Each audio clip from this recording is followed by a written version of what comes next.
Halo, assalamualaikum warahmatullahi wabarakatuh. Selamat pagi semuanya. Hari ini kebetulan kita lagi panen singkong yang percobaan antara tanam berdiri dengan yang tanam kubur. Bagaimana hasilnya? Apakah yang tanam kubur itu lebih baik atau bahkan lebih buruk daripada yang tanam berdiri atau yang reguler dilakukan petani? Yuk kita cek terus video ini ya.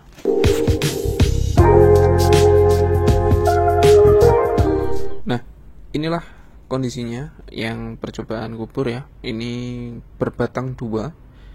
Kemudian kita coba cari lagi. Nah, ini yang berbatang dua yang metode tanam kubur. Sekilas umbinya nggak terlalu banyak ya, karena ada beberapa ruang kosong nih yang di bagian tengah ini. Memang masih dominan yang bagian bawah batangnya. Umbinya nggak terlalu cukup banyak untuk yang cabang 2 seperti ini. Nah, untuk yang kita coba ambil lagi, ini yang batangnya satu ya, tetap umbinya kalau dibanding yang dua tadi ini sedikit lebih banyak, karena mungkin ukuran batangnya juga lebih besar sih daripada yang dua tadi. Kita coba hitung 3, 4, 5, 6 6 yang besar, yang kecil-kecil ada 4. Kita coba lihat yang reguler nih. Ini jumlah umbinya relatif sama, seragam, dan ini ada berapa ini? Ada 8. Ini juga yang tanam berdiri reguler, muter, kemudian jumlah umbinya cukup banyak. Nah, dari yang kita lihat ini tadi, tanam kubur untuk jumlah cabang 2, umbinya relatif tidak lebih banyak ya dibandingkan yang berdiri. Nanti coba kita akan cek lagi yang jumlah cabangnya lebih dari 2. Nah, ini yang kebetulan tanam kubur dengan tunasnya 3 nih. Bisa kita lihat ada 3 batang ya. Nah, umbinya ini cukup banyak rekan-rekan. Jadi kalau bisa kita hitung 1, 2, 3, 4, 5, 6, 7, 8, 5, ini sekitar 15 ya. Dan muter di semua sisi itu terisi, hanya beberapa sisi yang sebelah kiri ini yang agak kosong. Seperti ini ya, yang cabangnya itu ada 3, umbinya relatif lebih banyak.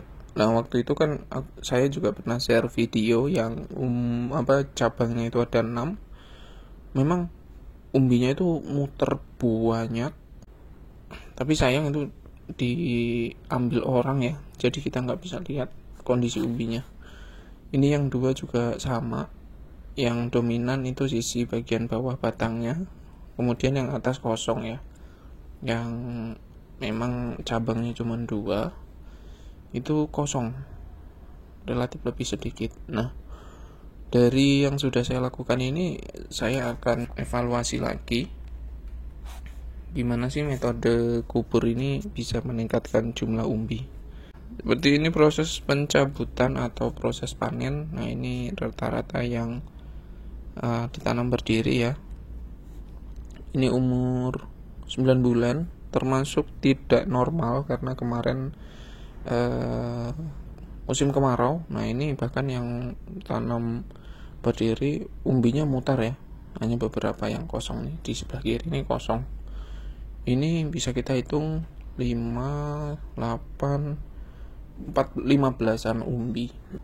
Jadi hasil percobaan tanam kubur yang saya lakukan ini belum memberikan impact atau hasil yang signifikan terhadap umbi atau hasil panen, mengingat yang tanpa ditanam kubur atau tanam berdiri reguler yang dilakukan petani ini cukup banyak. Saya juga ingat bahwasanya bibit yang saya gunakan ini memang sebelumnya ini produksinya cukup bagus. Artinya memang dasarnya bibit yang saya gunakan itu perakarannya itu banyak. Sehingga antara yang ditanam berdiri sama tanam kubur ini justru malah masih bagus yang ditanam berdiri atau tanam reguler. Tetapi ada satu hal yang saya ingat dari hasil pengamatan dan beberapa tanaman yang ditanam kubur. Untuk metode tanam kubur, ini masih dugaan saya ya. Jadi minimal tunasnya itu harus tumbuh, minimal itu adalah 3. Kalau cuman 2, nih 1 nih kelihatan ya, ini dapat lagi 1, umbinya cuman sedikit, ini juga nih, ini 1, batangnya besar, relatif tidak berbeda signifikan sama yang ditanam berdiri. Nah ini yang ditanam berdiri aja bahkan lebih banyak nih, bisa kita lihat ya, seperti itu. Dan hasil percobaan antara tanam berdiri dan tanam kubur, untuk tanam kubur kita belum bisa lebih baik dibandingkan yang berdiri. Nah hasil panen ini kan langsung saya setor di pabrik.